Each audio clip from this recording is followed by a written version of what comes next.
좋아요와 구독하기는 사랑입니다. 네, 안녕하십니까. 2018년 12월 4일 고품격 부동산 토크쇼 부동산 별별 수다에 오신 여러분을 환영합니다. 자, 오늘 첫 시간에는 한 주간의 부동산 이슈를 다루는 별별 이슈 시간인데요. 일단 크게 5가지 주제를 가지고 준비를 한번 해봤습니다. 일단 첫 번째는 DSR 규제 전에 대출받자 주택담보대출 400조 돌파, 한 달 새 4조 이상 증가하는 모습 보여주고 있는데요. 과연 부동산 경기가 다시 살아나서 이런 대출을 많이 받게 되는 건지 한번 살펴보도록 하겠고요. 두 번째는 3기 신도시가 과연 호재냐 아니면 악재냐 이를 가지고 한번 심도 있게 이야기 나눠보도록 하겠습니다.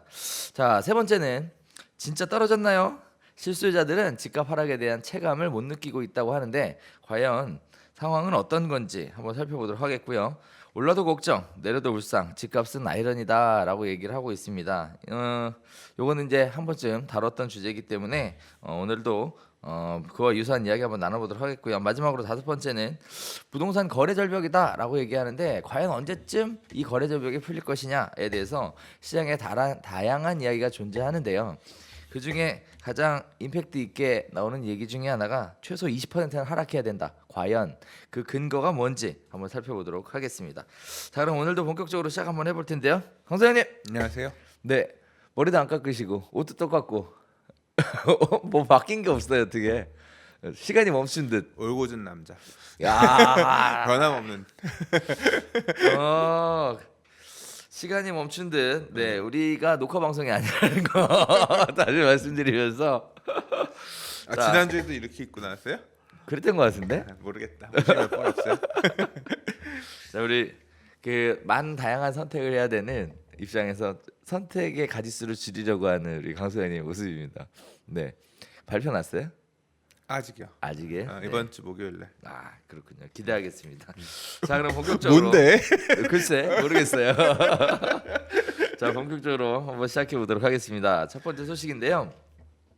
DSR 규제 전에 대출받자 주택담보대출이 400조를 돌파하는 모습을 보여주면서 한 달 새 4조 원이나 대출이 급증하는 이런 모습들을 보여주고 있습니다. 일단은 담보대출에 대한 부분도 있지만 전세자금 대출도 은행권에서는 주택담보대출로 구분이 되기 때문에 그런데요. 지금 이런 얘기들이 4분기 입주 물량이 많아서 전세자금 대출이 많이 나갔고 또 잔금 대출도 많이 나가서 결국 주택담보대출이 크게 증가하는 모습들 보여주고 있다. 이렇게 얘기하고 있는데 일단 제가 궁금했던 건 뭐냐면 일단 DSR이라는 게 대출 규제가 일대 시행되고 있는 거 아니에요? 현재도? 근데 지금 10월부터 그죠? 적용됐죠. 10월 말부터 적용되고 네, 있는 네. 거죠. 그래서 모든 금융권으로 음. 다 확대 적용이 되면서 대출이 더 촘촘하게 잠기면서 결국 자기 자본 아니고서는 은행 자본 갖다가 뭐 집 사는데 대출 받아 쓰는 거는 더 힘들어졌다. 이게 아마 사람 안에서도 대출 가액으로도 받을 수 있는 금액도 줄고 그다음에 사람마다도 아예 그럼 대출 안 나오는 사람들 이런 사람도 생기니까 결국 부동산으로 시장으로 들어올 수 있는 자금 유동성을 확 틀어막는 그런 역할을 좀 하는 것 같아요. 그래서 사전에 막히기 전에 일단 승인 받아 놓으면 네. 이제 되니까 그 물량들이 조금 막판에 좀 늘어나지 않았나 싶습니다.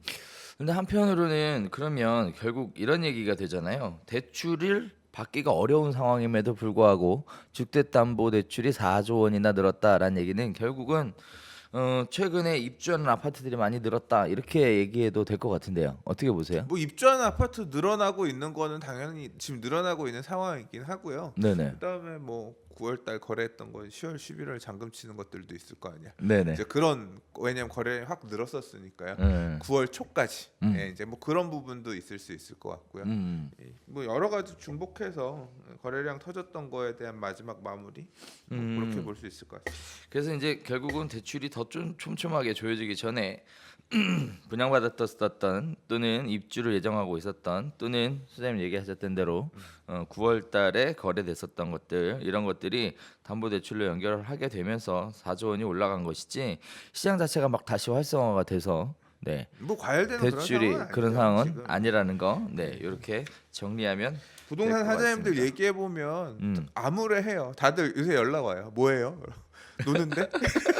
뭐 하고 놀아요? 놀까에서 내년에 뭐 먹고 살아야 되나? 이제 그 어제도 뜬금없이 부동산 사장님 이제 그저께 연락이 왔구나. 네. 그래서 힘들다고. 네. 그래서 뭐 먹고 살아야 되나? 네. 지금 그 얘기 한참 하다 갔거든요. 네. 그러니까 다 그래. 다른 지역도 거기는 어때요? 그러면 전세나 나오는데 수요가 별로 없어가지고 물건은 쌓이고 있고 그래요. 뭐 강남도 그렇고. 그러니까 제가 이렇게 체감할 수 있는 서울 주변의 부동산 사장님들은 전체적으로 조금 한가한 편인 것 같긴 해요. 그러니까요. 저도 사실 얼마 전에 이제 부동산들 몇 개 운영하는 거를 좀 봤어요. 그랬더니 10월, 11월 이렇게 2달 동안 뭐 계약이 없어요. 예, 계약이 없어서 아마 중개업 하시는 분들은 굉장히 고전하게 되는 그런 시점이 아닐까 싶은데 일단은 좀 오래 갈 것 같지 않나요? 이 상황 자체가. 그러니까 다들 그래서 내년에도 이런 상황이 올 거라고 예상을 하고 다들 걱정하시는 것 같은데 일단은 좀 답답하긴 해요. 이때 뭐 적정하게 시장이 좀 움직였으면 좋았을 텐데 갑자기 확 움직이면서 가격이 많이 올라가고 항상 중개업 하시는 사장님들은 급등 급락 다 싫잖아요. 그러니까 완만한 그래야지 거래가 계속 활발히 일어나면서 그렇죠. 매매든 전세든 그렇죠. 거래가 많아야 거래량이 결국은 중개 수수료에 합의되는데 매매가 오르면 매도인들이나 좋지. 그렇죠. 또 사장님이 좋을 건 별로 없잖아. 그 정부가 생각하는 것처럼 적정한 인플레이션에 따른 예. 부동산 가격 상승과 그게 이제 부동산 중개업 하시는 분이 원하는 그 수준에 유사한 부동산 가격의 상승 결국 똑같은 생각이거든요. 그죠? 근데 중개업자 분들은 사실 급등하면 제일 안 좋아. 왜 안 좋냐면 예. 급등하는 시절에 매매를 했어. 그럼 산 사람만 좋지. 왜냐하면 사고 나서 가격이 올랐으니까. 그렇죠. 중개업자는 머리 아프지. 왜 해약하자는 소리 나올 거고 매도자는 왜 팔라고 그랬냐고 욕하고 수수료 안 준다고 싸울 거고. 그렇지. 이거 안 돼. 맞아. 그래서 그 굉장히 그런데 항상 이제 맞아요. 중개업자가 투기의 원흉으로 지목이 그러니까. 되죠. 항상 보면 그러니까 말이에요. 급등을 희망하지 않아. 그러니까 원래 중개업 하시는 분들은 급등 급락 안 좋아하세요. 가격의 그러니까, 변동성이 크지 않은 게 좋아요. 근데 자꾸 이렇게 몰고 가니까 마치 중개업 하시는 분들이 무슨 큰 뭐 문제를 일으키는 양 이렇게 얘기하시는데 근데 아무튼 상황이 지금 이런 상황이 전혀 그런 게 되었으니 아닙니다. 네. 거래가 이제 별로 없을 것 같으면 힘든 상황이 될 것 같습니다. 그렇죠. 그래서 다들 뭐 먹고 살아야 되나 걱정하는군요. 얘기가 근데 담보대출 늘었다는데 중개업자 먹고 살 거 없다 이걸로 바뀌었어 주제가. 상관없어요. 맨날 얘네들 둘이 앉아가고 저 얘기만 한다고 하고 화나는 사람들도 있을 것 같아. 아니 근데 이슈잖아 그냥. 채널 돌아가 지금. 그래요? 네. 자 채널 돌리셔도 되겠습니다. 두 번째 얘기 한번 해볼게요. 네. 3기 신도시 연내 발표하겠다고 얘기를 12월 달에서의 했어요. 제일 포인트는 이건데 네. 12월 초에 발표한다 그러지 않았나? 뭐 연내 발표한다고 했으니까. 연내요. 네. 네. 그러니까 12월 이제 연내 12월 안에 발표하겠구나. 3기 신도시란 명칭도 정확하게 오피셜하게 3기 아니라고 네네. 국토부에서 그랬는데 언론에서 3기 하니까 그냥 다 3기 신도시가 돼 버렸네요. 그렇죠. 네. 네. 규모는 신도시 규모는 아니니까. 근데 사실 그렇게 얘기하기가 되게 무서운 게 또 3기 신도시 이렇게 해서 발표가 되게 되면 또 수많은 뭐 이렇게 투기 세력들 이런 사람들이 들어가서 시장을 교란할 것이 보여지기 때문에 정부에서도 굉장히 조심스럽게 실제로 지금 보니까 음. 공공주택지구들 언급됐었던 택지지구도 언급됐었던 데들 보면 장난 아니던데요. 난 어떻게? 근래에 제가 이제 토지 공부 좀 하려고 강의 좀 듣고 왔거든요. 네. 근데 가니까 토지 선생님들 하는 얘기가 다 뭐냐면 네. 기획부동산 당하는 거를 이렇게 하면 안 돼. 이거 조심하셔야 돼요. 어떻게 하면 기획부동산에 사기 안 당하냐. 그 얘기를 다 하는 거예요. 그래서 왜 기획부동산 얘기를 토지 선생님들이 할까. 어떤 토지 투자를 하라는 걸 가르쳐야지 봤더니 맨날 질문이 들어오는 거야. 여기에 무슨 땅 사도 될까요? 라는 얘기를 토지 선생님들한테 물어본다는 거예요. 그래서 보면 다 기획부동산인 거야. 그러니까 지금 엄청나게 기획부동산들이 활개를 치는 거지. 그렇죠. 그래서 뭐 밸류맵이라고 하는 이제 그런 거래한 사례들 가지고 지도에 뿌려주는 기능성 지도 사이트 같은 경우도 보면 네. 이제 그 대표님이 나와가지고 강의하는데 그 사례 어떻게 자기네들도 이 안에서 질의가 와가지고 봤더니 이 안에 이 지도 안에서 보니까 거래량이 이렇게 만들어지더라. 근데 이게 문제더라. 완전 이상한데 이렇게 해서 사더라. 그러니까 지금 보니까 지금 아마 요 3기 신도시 발표하고 뭐 어쩌고 저쩌고 하면 그 인근에 있는 맹지 산 이런 거 사가지고 엄청나게 지금 또 이거 팔아먹는 분들 지금 작업하고 계시고 또 뭔가 그러니까 보통 소액으로 1,000만 원, 2,000만 원 해가지고 10배 오른다 막 이러면서 그 작업들 하는 것 같아요. 그렇죠. 그런 것 같아요. 이제 가장 이슈가 있고 가장 좀 문제가 됐었던 지역들 두 군데가 지금 나오고 있는데요. 근데 김포 고촌지구, 그다음에 고양 원흥지구 이 두 군데가 지금 가장 큰 이슈로 다가오고 있는 상황입니다. 일단은 김포 고촌지구는 대규모 택지를 조성할 만한 토지가 충분히 있는 데다가 대기업 입주로 주요 업무지구로 거듭난 서울 마곡지구하고 가깝다는 특징을 갖고 있고요. 거기다가 김포도시 철도가 개통되면 서울 접근성이 더욱 향상돼서 신도시로 손색이 없다라는 분석이 나오면서 많은 사람들의 관심을 끌고 있고요. 고양 원흥지구는 또 한 발 더 나가서 개발 도면이 인터넷 사이트에 올라오면서 해당 지역이 수도권 3지 신도시로 확정됐다라는 소문이 퍼져나가고 있는 상황입니다. 그래서 이제 토지 거래량이 늘어나고 거기에 따라서 소장님 얘기하셨던 대로 기획부동산을 중심으로 한 투기 세력들이 굉장히 가세되어 있는 이런 모습들을 보여주고 있는데 일단 정부에서는 참 부담스럽겠어요. 뭐 일단 발표는 해야 되고 하겠지. 그죠? 발표는 해야 되고 한다고 했으면 하겠지. 그렇다고 신도시 1기 신도시 2기 신도시 발표하고 나서 결과가 좋지 않았잖아요. 1기 2기가 안 좋았어요? 안 좋았죠. 1기 신도시는 뭐 180만 원, 200만 원 한다고 했다가 초과 공급하는 바람에 집값 폭등했고, 폭락했고. 네. 그러면 목적 한 발을 달성한 거 아닌가? 아니죠. 부동산 가격을 잡았어. 그것 때문에 대한민국 경제가 흔들리는데. 그건 아니다. 아니야. 아유, 이 5기 신도시를 만들었다라고 해서 우리나라 IMF가 왔다는 건 너무 이건 아니야. 아니야. IMF가 왔다는 얘기가 아니라 경제가 위기 폭락했다는 건 아니에요. 예. 경제 불황으로 들어가죠. 1기 신도시 때 추가 공급으로 인해서 사실 집값 부동산 가격이 여기만 떨어진 게 아니고 다 떨어져요. 1기 신도시 일산. 그러니까 부동산 가격 안정화를 하겠다는 목적으로 짓는 건데 가격이 떨어지면 좋은 거야? 그게 목적한 바가 되는 거지 뭔 소리야?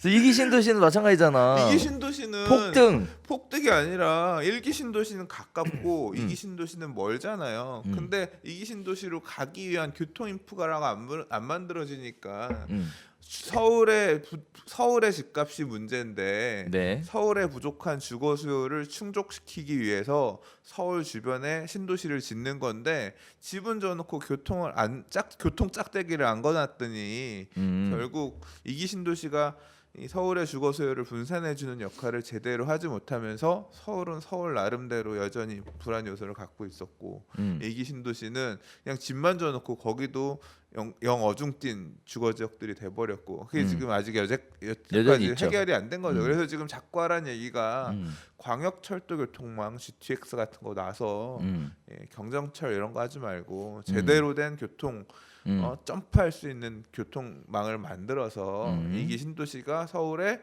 주거 수요를 분산해 줄 수 있는 어떤 그런 역할을 하게끔 해라. 그 얘기가 지금 나오고 있는 거고요.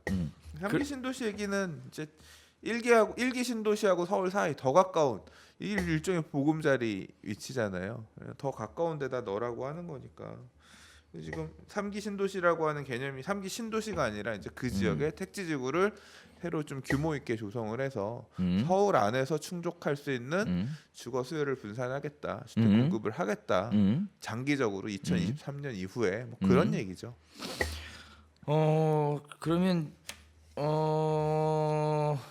갑자기 할 말이 없네.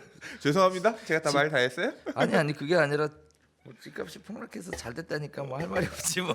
내가 뭐라 그래.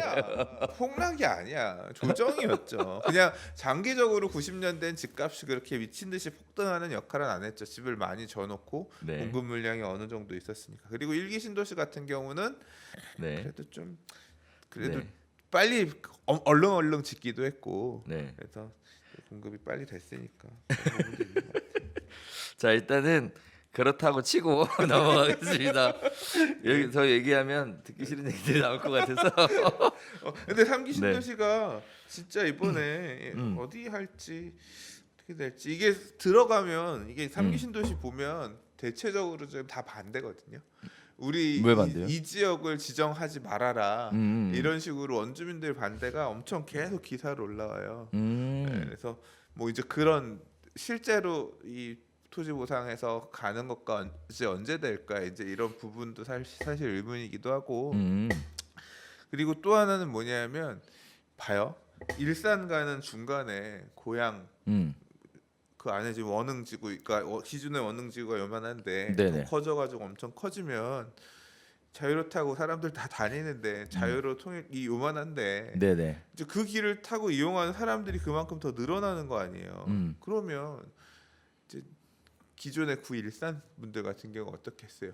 안 그래도 차 타고 다니는데 뭐 미치겠는데 그 앞에다가 훨씬 우리 일산보다 가까운 데다가 그렇죠. 새 집들이 이렇게 많이 져놓으면 네. 우린 뭐냐? 우리는 왜냐하면 일산이나 일기 신도시들도 지금 대부분 이제 재건축이든 리모델링이든 해야 되는데 그렇죠. 그건 이미 숙성된 택지이기 때문에 택지의 가격이 높잖아요. 그걸 헐고 리모델링이나 재건축하려고 하면 돈이 많이 든단 말이야. 근데 지금 그린벨트는 싸잖아. 그러니까 여기에 이렇게 만들어 놓고 나면 조성 원가 자체가 다르단 말이에요. 그렇죠. 그러니까 머리 아프지. 거기에 새 집을 그렇게 짓고 나면 우리는 어쩌란 말이냐 이대로 살아야 되는 반대가 생기는 거고. 근데 또 한편으로는 그 원흥지구라든가 그 주변에 이제 주택지들 갖고 계신 분들 입장에서 좀 좋을 수도 있어요. 원래 원흥지구가 작았는데 3기 신도시가 되면 규모가 커지는 거 아니냐. 원래 우리 예를 들어 만세대 있었으면 만세대 갖고는 우리 동네 철도 놔주세요, 기차 놔주세요, 뭐 할 수가 없지. 우리 도로 좀 넓혀주세요 해도 목소리가 아예 타당성이 안 나야 했는데 그게 몇만 세대가 돼버리 4만 5만이 돼버리면 이제 할만하죠? 그러면 이제 들어올 수 있으니까 4만 5만이 되면 그 배후를 어떤 목적으로 하는 다른 시설들이 많이 들어올 수 있잖아요. 그렇죠. 그런 걸 계획해서 이제 도시 계획을 할 거고 그러니까 그런 혜택을 받을 수 있는 이제 주민들은 야 원래 우리 좀 약간 뜨문뜨문한 동네였는데 아파트 단지로 다 조성이 된다 하면서 원하는 사람들도 있을 거고 그래서 이 도시계획을 어떻게 할 거냐, 이 3기 신도시들을 어떻게 할 거냐에 따라서 희비가 엇갈리는 어떤 이해관계인들이 많아가지고 어쨌거나 이득을 보는 사람이 생기고 손해 보는 사람이 생기면서 예, 이제 아마 진통은 해야죠. 무슨 소리입니까? 주택이 부족하다는데 무슨 소리가 지금 우리 죽게 생겼는데 이제 그게 좀 갈등이 심화되지 않을까 생각이 그렇죠. 돼요. 예. 그다음에 또 대중적으로 큰 영향을 미치게 되는 이유가 선생님 얘기했던 것처럼 교통망 확충을 하는데 엄청난 돈이 들어가거든요. 근데 그 재원을 어디서 만들어 나갈 것이냐. 결국은 LH에서 대지를 조성을 하고 분양을 하는데 그 분양한 수익금을 가지고 교통망 확충하는 데 사용을 하거든요. 교통망 확충하는 비용을 충당하기 위해서는 LH는 토지에 대해서 고가로 분양할 팔 수밖에 그러니까 없고요. 택지를 비싸게 건설해서 그렇죠. 팔아야죠. 그렇게 네. 되면 결국은 영향을 미치게 되는 게 분양가. 분양가가 올라간다는 거예요. 그래서 사실 기존에 이제 인프라가 잘 갖춰져 있는 곳 이런 곳에다가 추가로 증설을 하는 경우에는 교통망 확충에 대한 비용이 없으니까 분양가를 잡고 갈 수 있지만 인프라, 교통 인프라를 새로 구축해야 되는 곳은 그만큼 또 심리적 부담이 굉장히 크다라는 것도 알아주셔야 되겠고요. 그래서 지금 관심 갖게 나오는 이야기들이 김포 오촌지구가 가장 뜨거운 핫 이슈 지역으로 거론되고 있는 것 같습니다. 자, 아무튼 내 집 마련에 대해서 사실 이제 곧 다루게 될 이야기 중에 하나가 집값이 너무 올라서 내 집 마련하는 꿈을 포기했다라는 분들이 혹시라도 계신다면 장기적인 안목으로 3기 신도시 한번 생각해 보시는 것도 나쁘지 않은 언제 선택일 것 같아요. 언제 받아요? 뭐 애들 초등학교 졸업하기 전에는 아직 지금 뭐 지정하고 보상하고 아니야. 아이고 근데 멀었어. 멀었지. 근데 생각해야 될 거는 사실 부동산 투자라는 게 내 집 마련이라는 게 1, 2년 만에 하는 건 아니잖아요. 소장님처럼 이렇게 현금 유동성이 좋으신 분들은 그렇게 살 수 있겠지. 오해하실라. 근데 저 같은 서민들은 한 10년씩 준비해야 되거든 내 집 마련하려면. 오해하실라. 그런 말씀하지 마시고. 검단도 지금 이제 이번에 검단 첫 분양했잖아요. 네네. 검단 분양, 검단도 지금 2기 신도시인데 이제 이번에 분양하는데 분양했는데 이제 앞으로 검단 계속 나올 거죠. 뭐 기존 했던 데들 중에서 적당히 눈높이 맞춰서 공공주택지구들 중에서도 청약한다고 하면 볼 필요 있을 것 같습니다. 그런 의미에서는. 네. 검단, 네 한번 살펴봐야 되겠네요. 근데 별로 평가들은 그렇게 썩 좋지는 않더라고요. 뭐가요? 그러니까 검단 청약에 대해서 블로그에다 저도 검단 어떻게 보세요라고 했더니 괜찮다는 분들도 있고 실수요 아니면 네. 들어가서 초기에 이제 물량들 계속 털릴 텐데 계속 나올 텐데 네네. 이제 결국 그러니까 사람들이 너무 똑똑해졌어. 경험을 많이 했어. 왜냐하면 입주할 때 전세가 허덕허덕 난리 네. 난다. 그래서 자기 자본 비율이 분양가보다 예상되는 전세가 수준이 너무 낮기 때문에 결국 자기 자본 비율 되게 높아야 된다. 투자로서 먹을 거 없다. 입주할 때 가서 돈 많이 박아야 되니까 힘들 거다. 그리고 그렇게 썩 메리트 있는 분양가는 아니다. 등등 이제 그런 얘기들이 조금 나오더라고요. 근데 모르겠어요. 이제 앞으로 어떻게 될지는. 그렇죠. 네.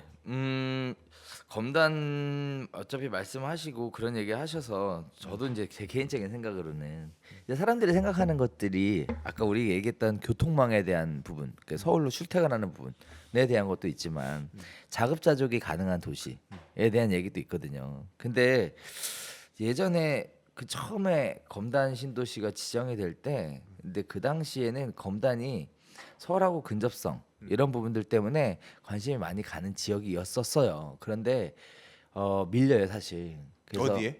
응? 어디에? 청라하고 송도에 밀려요. 아니 그 송도에는 밀리고 아니 그 당시에는 다들 뭐라 검단이 그랬냐면 낮다. 서울하고 근접성. 그 당시에 송도나 청라는 똑같은 상황이었거든. 옛날인 것 같은데. 그럼 굉장히 옛날. 되게 옛날. 그 굉장히 옛날에 검단이 지정이 된 거예요. 그렇긴 하죠. 그 굉장히 옛날에. 그래서 얘기해 보니까 일단은 검단을 다녀 보셨던 분들은 얘기들 하세요. 서울 다니기 좋다. 철도 타고 그냥 쭉 가면 네 바로 연결이 되니까 생활하기는 좋다. 이런 얘기들은 많이 하시는데 한편으로는 자급자족을 할 수 있는 도시로서의 기능은 그냥 배드타운이지. 검단은. 그 얘기 하고 싶은데 하면 안 될 것 같아서.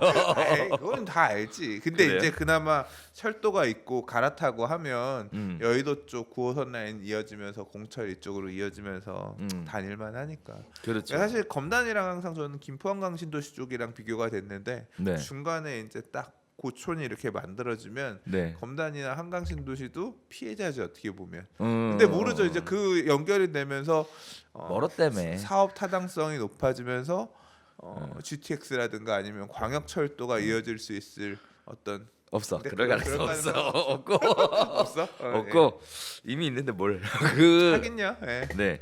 일단은 고촌지구에 대한 것이 뭐 그렇군요. 네. 한번 봐야 될 것 같아요. 이제 사실 자꾸 물어보거든. 누가? 요새 그 젊은 분들이 제 주변의 분들이 뭐라고요?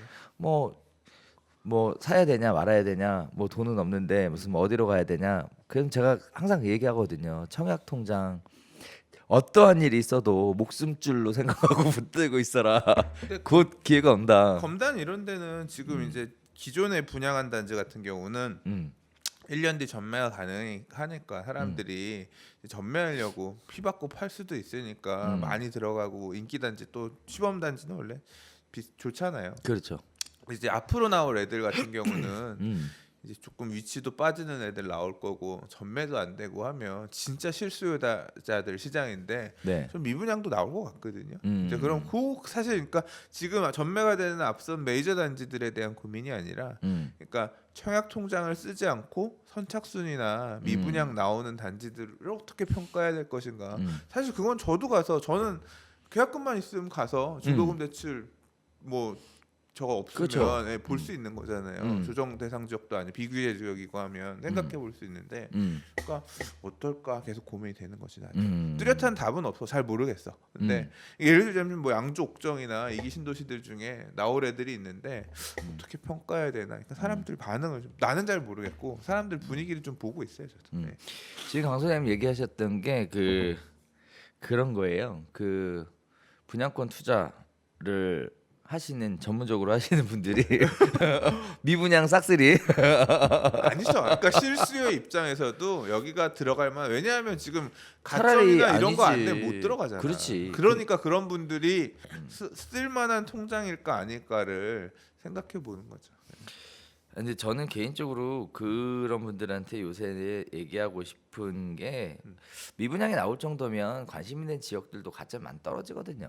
그래서 그쪽에 생각을 해보라는 얘기였고, 그리고 그 지금부터 생각을 하고 가점을 만들어 나간다고 하면 충분히 1순위 이상의 가점을 몇 점 정도 더 올릴 수 있으니까 난 그런 차원에서 얘기한 거예요. 네, 이참에 네, 애 낳으면 됩니다. 네, 네, 네. 자, 이번에는 이 얘기 한번 해보도록 하겠습니다. 진짜 떨어졌나요? 실수요자들 집값 하락 왜 체감을 못하는지에 대한 얘기인데요.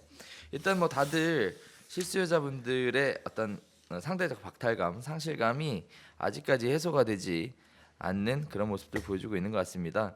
뭐 몇 년간 거침없이 상승폭에 비하면 집값의 하락폭은 아직 미미한 수준이다.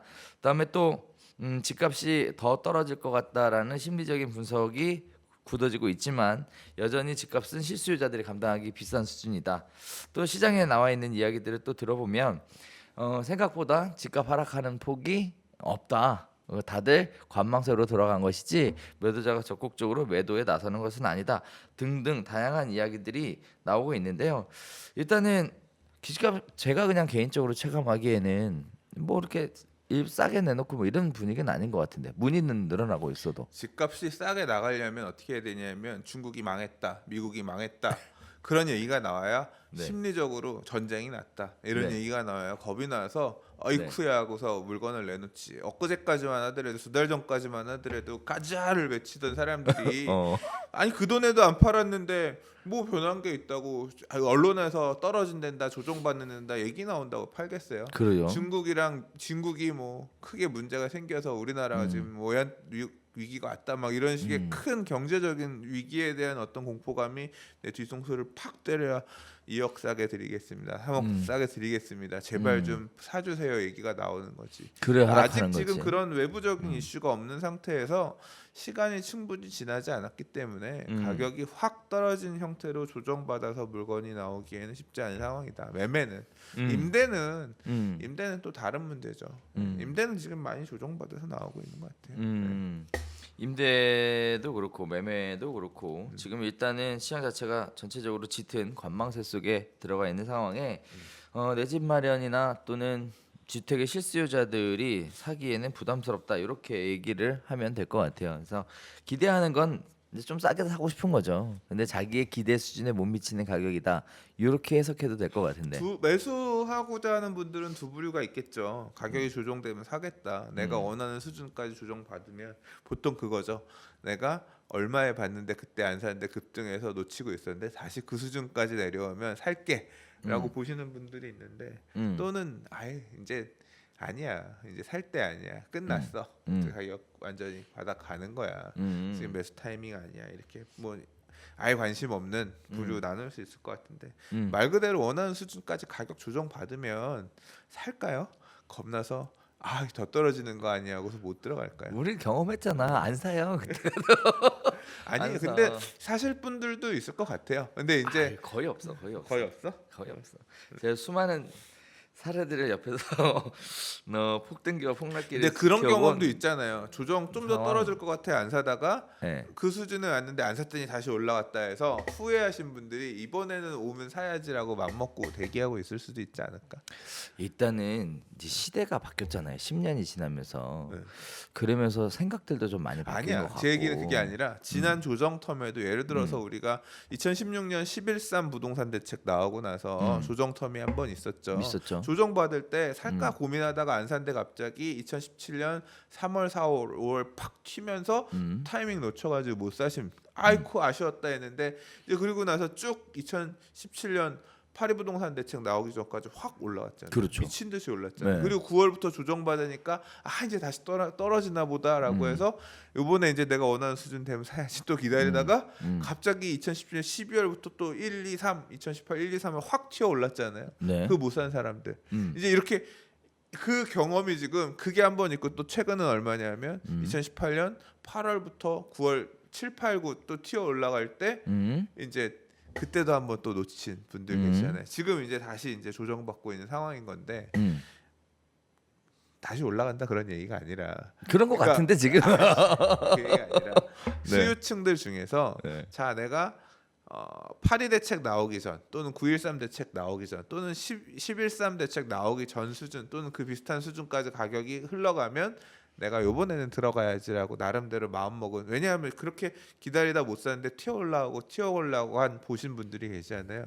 그런 분들 중에서 요번 텀에는 그냥 뭐든 잡고 간다. 보면 얘기하다 보면 그런 분들 계세요. 어쨌거나 이번 텀에 사긴 살 거다. 비싸든 싸든. 근데 다만 그 시기를 보는 것뿐이다. 이제 이런 분들이 저도 얘기해 보면 계세요. 아니 그런 분들이 그런 그런 분들이 현명한 분들이에요. 움직일 거 있고요. 움직이려는 분들이 있어요. 시장에 있기는 이제 받아 있긴 먹어줄 이제 지금 시장의 수요죠. 남은 수요들. 사실 그 동안을 지켜보면 제일 안타까운 게 그런 부분들이에요. 이제 그 사긴 살 거다 이렇게 늘 언제나 뭔가를 위한 대기를 하고 있었던 분들은 이제 또 다시 시장에 변곡점이 오면 기회를 잡아가실 수 있는 분들이고, 아유 이제 난 상실감만 느낀다거나 나는 관심을 잃었다는 등 무슨 차라리 라이프를 즐기겠다는 등 하고 이렇게 떠나가시는 분들은 또 다시 기회가 오면 또 다시 시장에 변곡점이 올 때 못 잡으시더라고요. 그래놓고 이제 또 하시는 말씀들이 무슨 투기 이게 미친 집값이다 무슨 이런 얘기들. 욕먹을 소리 하네 또. 시장 자체가 관망세에 접어들고 있고요. 근데 가격이 조정에 대한 압박을 받고 있는 상황인 건 분명한 것 같습니다. 저희가 드리고 싶었던 요지는 시장에 대한 관심을 지속적으로 가져주셔야 여러분에게도 또다시 기회가 올 거다라고 말씀드리고 싶어서 사실은 이런 이야기를 드렸던 거고요. 아무쪼록 부동산 시장에 대한 관심은 지속적으로 가지시면 손해볼 게 없을 것 같습니다. 자, 다음 이야기 한번 넘어가도록 하겠습니다. 이번에는 올라도 걱정, 내려가도 울상, 집값 아이러니다 이런 얘기인데, 사실 제가 하고 싶은 얘기는 적정한 집값이 얼마냐라는 거예요. 지금 얘기 나오는 것들이 적정한 집값이 과연 얼마일까요? 일단은 집값이 떨어지면서 안정세로 접어들었다라고 얘기하는 게 수요자들 입장에서는 말이 안 되는 얘기고, 또 매도자들 입장에서는 부담해야 될 양도세라든지 이런 부분들 때문에 임대사업자에 대한 등록이라든지 이런 부분들 때문에 파는 게 또 쉽지 않은 이런 팽팽하게 줄다리기 하고 있는 상황에서 과연 집값은 어느 정도가 되어야 괜찮겠냐라는 얘기인데요. 일단 많은 사람들이 그냥 이야기하는 것들 중에 하나가 이러한 적정한 집값 수준, 다시 얘기하면 거래 절벽을 깰 만한 수준으로는 최고가 대비 20% 정도는 하락해야 된다. 이런 식의 이야기를 참 많이 하고 계세요. 근거는 그렇더라고요. 일단은 8.1 대책 이후부터 9.13 대책까지 서울 아파트의 전국적인 상승폭이 21.65%, 즉 1년 만에 21%가 올랐다는 얘기거든요.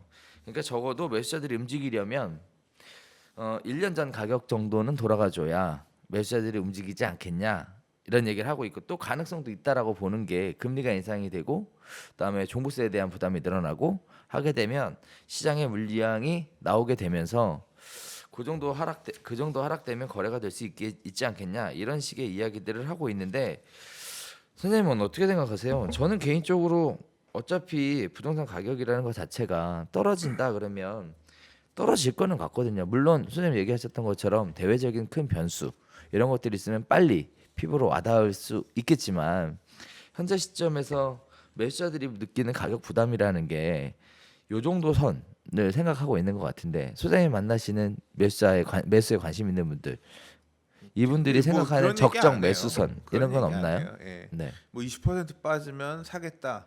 그거는 이제 커뮤니티에서 보면 이제 그 금액에도 안 사. 이런 식으로 안 사요, 안 사. 그건 산다고 이제 그런 식의 얘기들은 많이 있는데, 근데 현실적으로 빠질 수 있을까요? 20%가 단기간에? 단기간 안 빠지니까 그러니까 문제죠. 저도 30%씩 빠지는 건 봤죠. 15억 하던 집이 10억 하는 건 봤어요. 근데 그 기간이 그렇지. 한 달, 두 달이 아니야. 그렇지. 몇 년에 걸쳐서 서서히 빠지는 거예요. 그러니까 그런 거는 나올 수가 있는데 그럼 몇 년 기다려서 살 수도 있겠지. 그럼 몇 년 기다려서 하겠다는 얘기지. 사실 몇 년 기다려서 사면 돼. 근데 제가 제일 안타까운 게 사실 그거예요. 이런 상황에 발생을 하면 이게 또 중개하시면 힘들거든. 천천히 거래는 안 돼가면서 아니, 호가만 자꾸 포인트를 천천히 내려. 중개업으로 맞추지 말라. 나 아까 나 했잖아. 사실 나 그 얘기하고 싶어서. 아 이거 안 되면 전월세 쓰면 되지. 부동산 사장님들은 안 매매 돼, 매매 안 가격이 돼. 지속적으로 하락하면 매매는 안 돌고 주택 공급이 새로 안 되니까 기존 아파트들이 임대로 돌잖아요. 그럼 먹고 살면 되지. 불경기 때 어떻게 해야 될까에 대해서 각각 입장에 따라 여러 가지 생각들이 다른 것 같습니다. 어찌됐든 의미 있는 얘기인 것 같아요. 일단 작년 10월과 올해 10월을 비교해 볼 때 강남 3구의 주요 아파트 매매 가격이 20% 이상 폭등한 것으로 조사된 결과에 의하면 결국은 사람들이 시장에 부담 느끼기 시작했던 것이 결국 20% 정도의 선이 아니겠냐라는 일종의 추측성 기사인 건 사실입니다. 그럼에도 불구하고 제가 매수자라고 얘기한다면 저도 그 금액을 기대할 것 같다라는 그런 생각이 좀 들어요. 그렇게 되면 아마 사는 거래도 좀 되고 그렇게 훅 조정이 오면 아 이 금액은 이 정도는 할만하다 하면서 움직일 수 있을 것 같은데 근데 사실 이제 매매가가 20% 빠지면 뭐가 확 줄냐면 갭이 줄어요. 그러니까 소위 말하는 강남에 예를 들어서 뭐 25억 하던 아파트가 20% 줄면 5억 빠진 거잖아요. 그렇죠. 그죠? 그럼 20억 된 거잖아요. 네. 그러면 전세랑 매매가랑 갭이 5억이 줄잖아요. 네, 그렇죠. 그러면 또 투자할 만한 유인이 생기거든요. 아이 강남 아파트 다시 가지. 그러면서 이 5억만큼 전세 가격 매매 가격 이렇게 조정받았고 전세 움직이고 하면 또 꾸역꾸역 갈 거다 하면서 쭉쭉 가거든. 그럼 강남을 예를 들었지만 강북도 마찬가지죠. 예, 15억 하던 애가 예를 들어서 3억이 빠지면 12억이 되잖아요.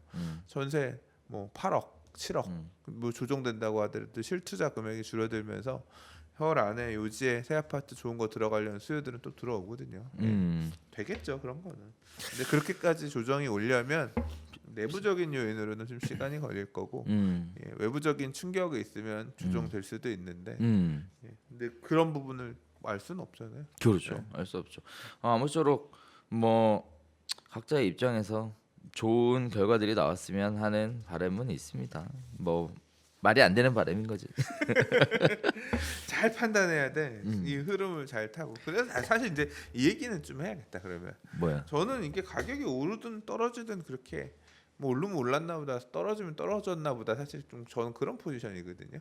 오르면 올랐으니까 좋고 떨어지면 떨어졌으니까 사실 뭐 과열은 좀 덜 될 거니까 좋고 뭐 이런 식인 건데 그러니까 그런 막 올워 나싱에 그러니까 한 개 갖고서 주택 하나를 어떻게 움직여야 될까 그렇게 막 무주택인데 사야 되나 말아야 되나 되게 민감할 수밖에 없고 너무 많아가지고 뭐 이제 너무 많은 분들은 사실 더 둔감하지. 이제 하나를 팔아알고 갈아타야 되나 이제 그러니까 이런 분들 같은 경우는 지금 상승에 베팅해야 되나 하락에 베팅해야 되나 이걸 계속 도박하는 느낌으로 베팅을 하고 계신 것 같은데 근데 저는 2주택이니까 사실은 살고 있는 집에다가 이사 가려고 재개발 10년 투자해 놓은 게 하나 있는 거니까 그러면 이 상황에서 볼 때 올라가면 그러니까 저는 사실 그냥 떨어지면 지금 안 오르면 좀 조정받으면 나중에 오르겠지. 왜냐하면 그러니까 제가 믿는 구석은 그거거든요. 서울 안에 앞으로 집이 새 아파트가 부족할 수밖에 없다 구조적으로. 예. 재개발 더 하는 데도 없고 재건축은 80년대까지 재건축하면 90년대 거부터는 재건축하기 만만치 않을 거고 그러면 인기 지역에 새 아파트 될 수 있는 애들 이런 애들은 결국 희소 가치가 계속 만들어질 거기 때문에 결국은 상향으로 그러니까 어떤 시장에서 고소득자들이 원하는 집으로 수렴해 갈 거기 때문에 그냥 나만 좀 부대끼지 않는 수준에서 이렇게 그러니까 현재 가치, 미래 가치의 양쪽으로 베팅하고 가고 있는 거죠. 그래. 그러니까 그런 포지션을 잡는 게 막 저도 막 엄청 많이 갖고 있으면 지금 막 살 떨리겠죠. 가격이 20% 조정받으면 막 대출 이만큼 껴가지고 다 엄지해가지고 사놨는데 환장한 건데. 그러니까 그렇게 좀 그러니까 결국은 너무 무리해서 몰빵해서 투자하고 상향에 너무 그렇게 막 영혼을 끌어모아서 베팅하는 영혼을 끌어모아서 베팅. 영혼을 끌어모아서 베팅들 하려고 하고 어떻게 하면 더 살 수 있나 막 이런 고민하고 하시는데 안 그랬으면 좋겠다. 아니 안 그런 지금은 사실 그럴 타임 근데 그런 분들이 요새 보면 그런 거 많이 합니다. 비규제 지역은 뭐다? 아직 규제가 없다. 그리고 매매가 전세가 적은 데들 이런 데들은 지금도 막 사람들 투자하려고 다니시. 아니 근데 사실 이제 그것도 어느 정도 살짝 꺾인 것 같은 느낌이 들어요. 왜냐하면 대마가 이제 좀 주춤하니까. 근데 두어 달 전까지만 하더라도 수도권 막 움직임들 있고 그랬거든요. 이걸 누가 그러시더라고. 시장의 변동성의 에너지가 어느 쪽으로 쌓이고 움직이느냐, 얼마나 쌓이고 어느 쪽으로 움직이느냐를 가지고 시장의 동향에 대해서 이야기하시는 분들이 주위에 몇몇 분들 계시는데요. 일단은 에너지는 좀 쌓여야 되지 않나라는 생각이고, 사실 저도 이제 뭐 오늘 마무리 짓는 시점에서 보통 이제 상담을 잘 안 하는데 굳이 또 오셔가지고 이제 상담을 하는데 1주택자시래요. 53평을 가지고 있는데 부부가 산대요. 그러니까 집이 너무 큰 거지. 그래서 얘기를 들어보니까 최고가 시세가 24억 정도 했다고 이런 말씀하시더라고요. 그래서 사실 제가 이분한테는 이렇게 말씀을 드렸어요. 1주택자는 어차피 올라갈 때 다 올라가고 떨어질 때 다 떨어지는 거니까 크게 심리적 부담을 가지지 마시고, 일단 내 몸보다 큰 옷을 입고 있는 게 불편하시다면 이제는 맞는 옷으로 갈아입는 게 나쁘지 않다.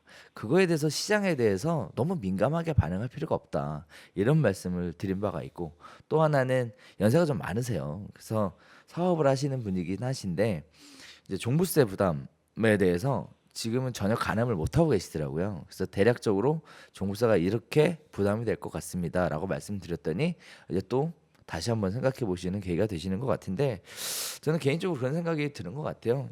주택은 자기 필요에 따라서 자기 맞는 옷을 입는 게 맞는 것 같습니다. 그다음에 무주택자가 주택을 사려고 하시는 그런 케이스에서는 또 역시 뭐 시점이라든지 무슨 뭐 타이밍, 무슨 뭐 가격에 대한 변동, 뭐 경제적 상황, 무슨 뭐 기타 등등 뭐 살펴봐야 되겠죠. 그런데 1주택자 같은 경우에는 사실은 뭐 그렇게 크게 걱정 안 하셔도 되는 입장 아닌가라고 조심스럽게 이렇게 말씀을 좀 드리고 싶고요. 그래서 불편한 옷 입고 있었다면 이참에 이제 나에게 맞는 옷으로 갈아입으시는 것도 굉장히 좋은 방법인 것 같습니다. 그래서 팔라고 말라고요 그분은. 팔고 갈아타라는 거지. 아이고 작은 걸로 갈아타라. 종부세 부담이 워낙에 불필요하게 넓은 집을 깔고 살 필요는 없는 것 같아요. 그 뭐 명절 때 뭐 며칠 좋으려고. 그러니까 며칠 명절 때 뭐 얘기하시는데 아이 그건 아니죠. 차라리 그리고 서울에 계시면 저는 사실 부모님 지금 이제 지방으로 귀촌하셨지만 네. 서울에 계실 때 되게 좋았거든요. 하다가 저녁 밤늦게까지 하고 놀다가 집에 가서 자. 그리고 아침에 일찍 일어나서 또 다시 가. 그래서 세배하고 놀다가 또 집에 와. 그렇게 하니까 너무 좋더라고요. 가까이 사니까. 지금은 한번 내려가면 4시간, 이게 평소에는 1시간 반 2시간 걸리는 거리인데 한 번 내려가려면 명절엔 4시간 막 이렇게 되니까 아주 운전하고 스트레스지. 가서 뭐 자고 오는 건 그렇지만 가까이 이렇게 넓지 않은 집에 그렇게 계시면 어차피 모여서 하고, 요새는 또 명절 때 뭐 또 안 하잖아요. 그렇죠. 뭐 나가서 외식도 많이 하시고, 하시고 그런 분위기가 되고 하니까 주택은 좀 미니멀 라이프. 네, 그렇습니다. 자, 우리 지금까지 5가지 주제를 가지고 쭉 이야기 한번 나눠봤는데요. 사실 부동산에 대한 특별한 이슈들이 없어서 뭔가 토픽을 뽑아내는 데 있어서 어려움이 좀 있었던 건 사실입니다. 그리고 또 하나 드리고 싶은 말씀은 저희 프로그램이 별별 수다예요. 그래서 뭐 남자들 둘이 앉아갖고 뭐 쓸데없는 이야기만 한다 이렇게 얘기하시는 분들이 있는데, 저희 컨셉이라는 거 이해해 주셨으면 좋겠고, 교육 방송 아닙니다. 네네네. 그렇게 생각해 주시면 좋을 것 같습니다. 자, 오늘 준비한 소식은 여기서 인사드리도록 하겠고요. 아무쪼록 기대하셨던 것들 다 이루셨으면 좋겠고, 특히 2018년 드디어 12월로 접어들면서 연말로 접어들었습니다.